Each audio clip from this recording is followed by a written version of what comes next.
So, hello friends, my name is C.A. Siddharth Jaraja. I'm a chartered accountant by profession, and today we are going to understand the concept of material cost variance. Standard costing, as a part of your syllabus in a subject of costing, has multiple variances that we would be required to understand, and one of which is material cost variance. As a part of again standard costing, we would be required to understand material cost variance, labor cost variance, variable overhead variance, fixed overhead variance, and we would be having a separate lecture on each of such variance so that you people, whenever want to revise, you can revise variance wise. So, as a part of that, today we are starting with our material cost variance. So, let's do it. So when we are talking about material cost variance, let's understand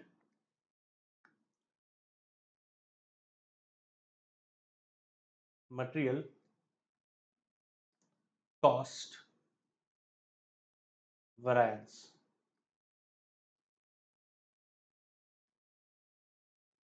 हमें जब भी किसी भी cost variance को determine करना हो तो बच्चों हर बार एक चीज याद रखना, कोई भी cost variance as a part of our standard costing, कोई भी कॉस्ट वेरिएंस इज ऑलवेज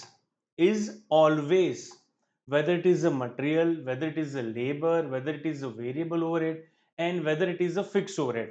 हम जब जब पढ़ते जाएंगे तब तब आपको ये रियलाइज होगा कि हम जब भी कोई भी वेरिएंस ढूंढ रहे हैं, हर बार वो variance is going to be standard cost minus actual cost only. Always it is difference between standard cost and actual cost only. So here, first thing that we need to understand, what is the meaning of standard cost and what is the meaning of actual cost. So when we are talking about what is the meaning of standard cost, normally we termed it as a what it should be, what it should be, क्या होनी चाहिए थी. And whenever we are trying to understand actual cost is something what it is. So the variance, if you can understand, variance is nothing but a difference between what it should be versus what it is. Whether it is a material cost variance, whether it is a labor cost variance, whether it is a variable or a fixed overhead, her bar it is always a difference between what it should be versus what it is. That is the first thing that you always need to understand. Next thing is, whenever we are trying to find out the variance, please understand, here we are trying to find out the variance of material cost. So we need to understand material cost कैसे determine होती है. सो अगर हम material cost कैसे determine होती है ये समझे अगर, तो मटेरियल कॉस्ट हम जब भी कैलकुलेट करते हैं we are using this equation. It is a quantity multiplied with a price, number of units that I have consumed, number of units that I have consumed, which we are multiplying with its price. This is how we normally calculate any material cost. So please understand, जब भी material cost is made out of only two elements, that is price and quantity, तो reason for variance could be always due to either quantity or due to either price. There is no other reason which is possible. So now when we are talking about material cost variance, पहली चीज जो हमने understand की थी वो ये थी कि it is always a difference between standard cost and actual cost. तो पहले समझ लेते हैं स्टैंडर्ड कॉस्ट क्या होता है एक बार वापस से. Standard cost means what it should be, actual cost is nothing but what it is. तो स्टैंडर्ड कॉस्ट को अगर मुझे फॉर्मूला के फॉर्म में एलोबरेट करना है, तो because it is made out of two elements, that is a quantity and price, तो स्टैंडर्ड कॉस्ट को अगर मैं एलोबरेट करूंगा, it is going to become standard quantity multiplied with standard price. Similarly जब मैं एक्चुअल कॉस्ट की formula के point of view से एलोबरेट करूंगा, considering the element of the cost as a quantity and a price, this is going to become actual quantity multiplied with actual price. Am I clear? And this is how the difference is standard quantity multiplied with standard price amounting to standard cost, actual quantity multiplied with actual price amounting to actual cost, and difference between standard cost and actual cost is nothing but your overall material cost variance. Another very important thing that you all must need to keep in your mind, that this flow has to go from left to right in this way only. Her bar standard में से ही actual minus होगा, standard में से ही actual minus होगा. Why we are doing this? Because just try to understand, when I'm saying that my material cost should have been 100, my material cost should have been how much? It should have been 100, but my actual cost is 110. That means I should have spent 100 rupees, but I'm spending 110.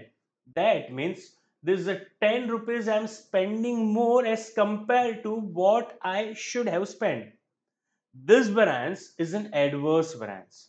So whenever the answer is negative, that means standard cost minus actual cost, this answer whenever comes negative, that indicates that variance is adverse, that you have to take some actions. Now what kind of actions can be initiated, again that is a very important thing that we need to understand. आगे जब हम इस formula को और elaborate करेंगे, मैं आपको उसकी रीजनिंग के साथ भी एक्सप्लेन करूंगा, लेकिन पहली फॉर्मूला के बेस पे जो चीज आपको कंक्लूड करनी चाहिए वो ये करनी चाहिए कि जब भी आंसर आपका नेगेटिव में आता है, it is your adverse variance. अगर आंसर आपका पॉजिटिव आता, then it is your favorable variance. Adverse variance means what? You have spent more than what you should have spent. Favorable variance means what? You are spending less than what you should have spent. Please be careful students. हमारे लिए being a chartered accountant या तो being a cost accountant ये relevant नहीं है कि variance favourable है कि एडवर्स है. हमारे लिए being an analytical person we need to submit our report to the management. हमारे लिए ये रीजन जानना बहुत जरूरी है कि ये जो एडवर्स वेरिएंस आया है या तो ये जो फेवरेबल वेरिएंस आया है, उस वेरिएंस के पीछे का रीजनिंग क्या है, because management is more interested in understanding it. So हम जब भी वेरिएंस की बात कर रहे हैं, हम जब भी वेरिएंस की बात कर रहे हैं, अंडरस्टैंड, अब इस चीज पे ध्यान देना. हम जब भी वेरिएंस की बात कर रहे हैं तो ध्यान से हमें जो चीज समझनी है, वो चीज हमें ये समझनी है कि वेरिएंस चाहे एडवर्स हो या वेरिएंस चाहे फेवरेबल हो, we are more interested in understanding the reason behind it. अच्छा, रीजन दो हो सकते हैं. It is not just a quantity और अ प्राइस. रीजन उस तरीके से मैं नहीं बता रहा हूं, मैं रीजन बता रहा हूं इस तरीके से कि reason for that variance could be either controllable and the reason for that variance could be either uncontrollable. So agar reason for variance is a controllable, that will help management in taking a future control measures where we can avoid these variances. तो controllable variances अगर हैं, हम analyse करके ये conclude definitely कर सकते हैं कि ये जो वेरिएंस इमर्ज हुआ है, क्या ये वेरिएंस कंट्रोलेबल है या ये वेरिएंस अनकंट्रोलेबल है. सो अगर वेरिएंस कंट्रोलेबल होगा तो मैनेजमेंट इमीडिएट एक्शन लेगा, इंटरनल कंट्रोल सिस्टम को और मजबूत करेगा, जिससे कि ये वेरिएंस हम अवॉइड कर पाए. अगर वेरिएंस अनकंट्रोलेबल है तो सर ये रीजन तो हमारे लिए अनकंट्रोलेबल है तो हम कुछ कर नहीं सकते हैं. हाँ डेफिनेटली, अगर वो अनकंट्रोलेबल रीजंस की वजह से वेरिएंस हो रहा है तो हम डेफिनेटली कुछ कर नहीं सकते हैं. लेकिन हम जब भी फ्यूचर में प्लान बनाएंगे तो इस वेरिएंस को ध्यान में रखते हुए बनाएं. हमारा जो नेक्स्ट बजट हम बनाएंगे वो इस वेरिएंस को ध्यान में रखते हुए बनाएं. जैसे कि बीच में जैसे कोरोना आ गया था, अब कोरोना की वजह से पूरी दुनिया का सप्लाई चेन मैनेजमेंट खराब हो गया था. इस वजह से prices of the goods have gone up like anything. अब यहाँ पे अगर लेट्स टेक एन एग्जांपल, हमारा मेजर रॉ मटेरियल क्रूड है और क्रूड प्राइस रशिया की यूक्रेन की वॉर की वजह से अचानक से बढ़ गया. इन दैट केस हम जब नेक्स्ट ईयर का बजट बनाएंगे तो हमारे करंट ईयर में बहुत बड़ा वेरिएंस आया होगा, बिकॉज क्रूड का प्राइस अचानक से बहुत बढ़ गया। अब नेक्स्ट ईयर जब हम बजट बनाएं तो ये इंक्रीज हुई प्राइस को ध्यान में रखते हुए बनाएं। So whether the variance is a controllable variance और whether the variance is a uncontrollable variance, in both of the situation हमारे लिए फ्यूचर एक्शन रेडी ही है। एक फ्यूचर एक्शन हो सकता है अगर कंट्रोलेबल है तो इमीडिएट एक्शन लेना, दूसरा हो सकता है कि भाई अनकंट्रोलेबल है तो हम आगे जाके जब बजट बनाएं तब भी हम ध्यान रखें।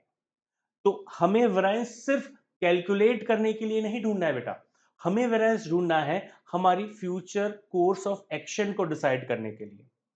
अच्छा, इस फॉर्मूला से हम कैसे डिटरमिन कर सकते हैं ये कंट्रोलेबल है कि नहीं है?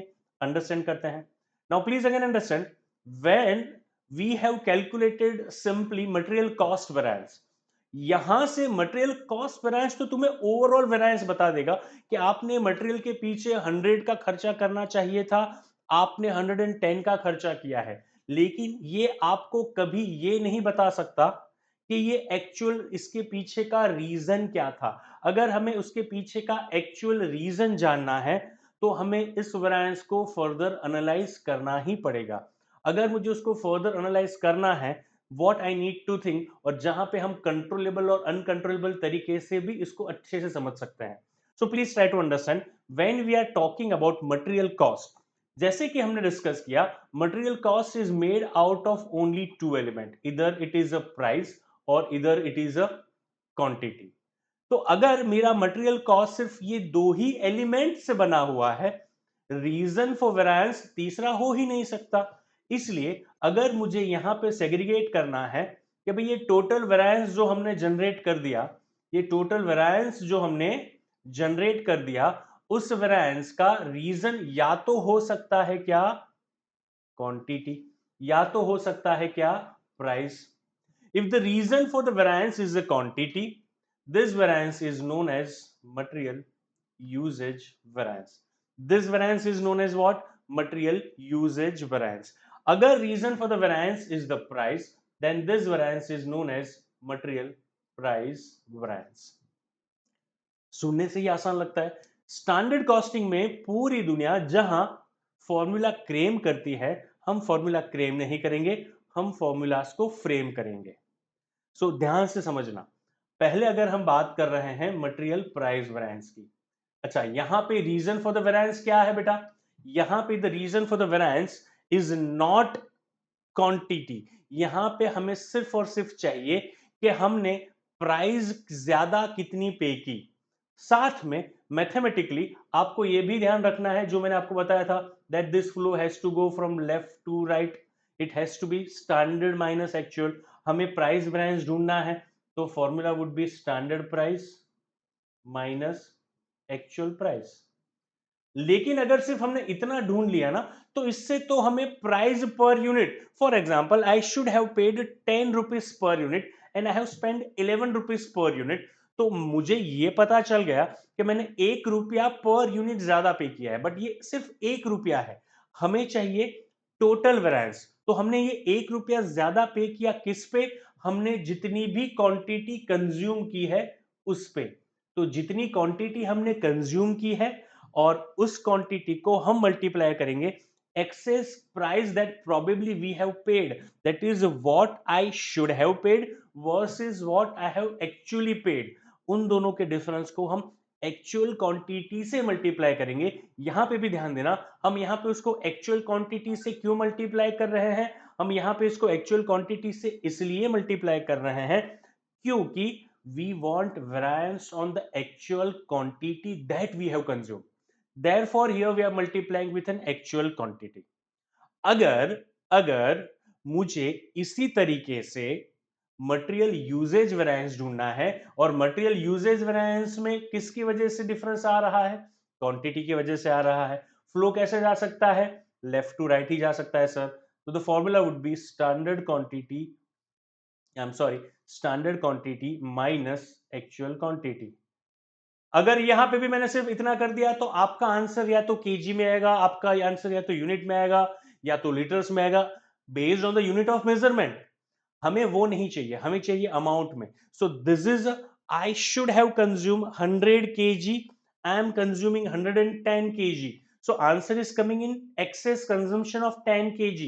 हमें excess consumption of 10 kg नहीं चाहिए, हमें उसका मॉनेटरी इम्प्लीकेशन क्या आया ये चाहिए। तो हमें यहाँ पे इसको अभी भी प्राइस से मल्टीप्लाई करना पड़ेगा, लेकिन हम यहाँ कौन सी प्राइस से मल्टीप्लाई करेंगे बेटा? एक्चुअल प्राइस से या स्टैंडर्ड प्राइस से?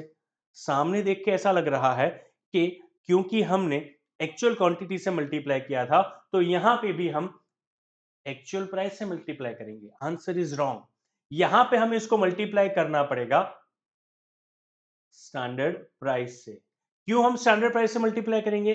Because we purely want usage variance, quantity कितनी ज्यादा कंज्यूम की, और उस ज्यादा क्वांटिटी कंज्यूम करने की वजह से, सिर्फ और सिर्फ ज्यादा क्वांटिटी कंज्यूम करने की वजह से हमें कितना एक्सेस खर्चा करना पड़ा।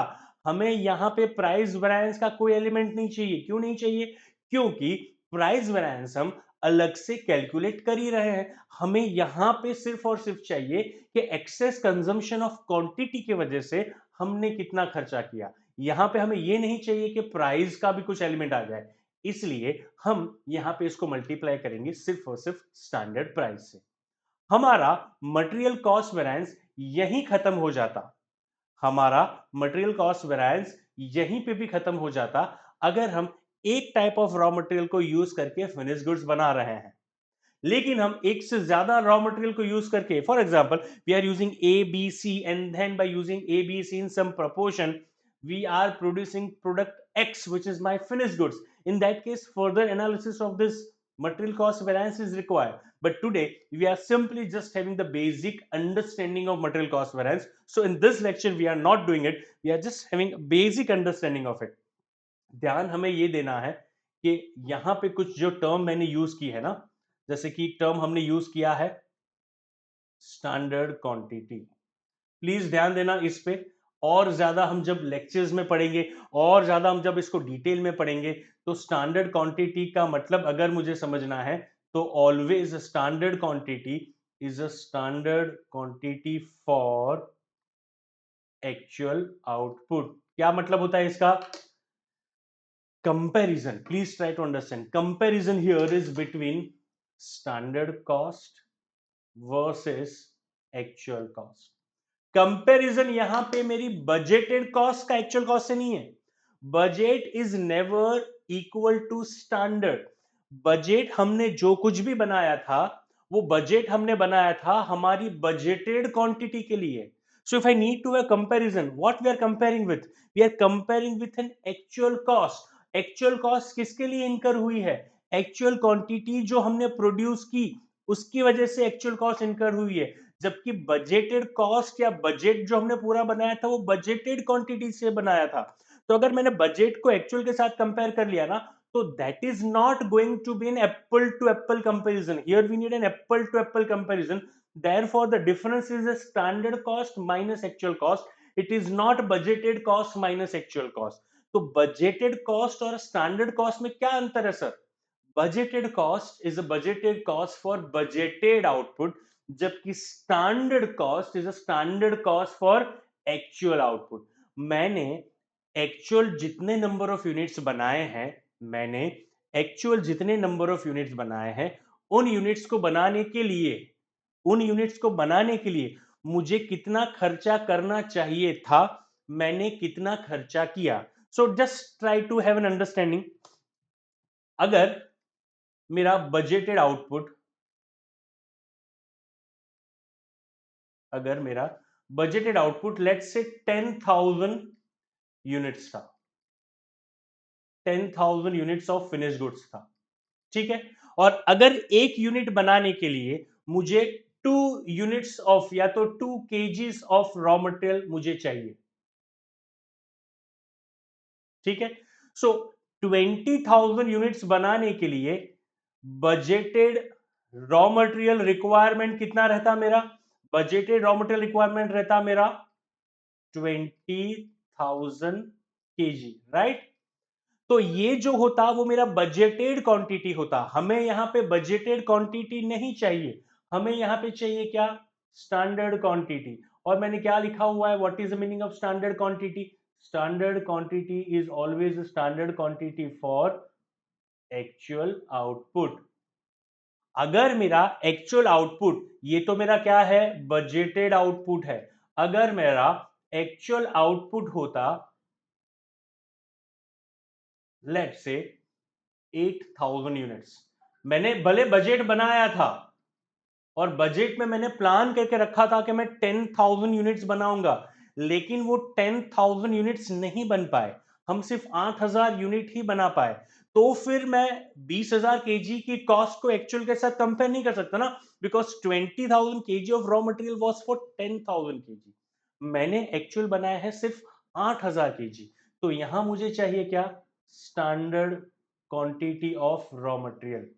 तो standard quantity of raw material बेटा हम कैसे ढूंढेंगे, it is going to be 8,000 multiplied with 2, that comes to 16,000 kg, that comes to 16,000 kg, and that is what we are putting here. So standard quantity का मतलब हमें कभी भी नहीं भूलना है, standard quantity is always standard quantity for actual output.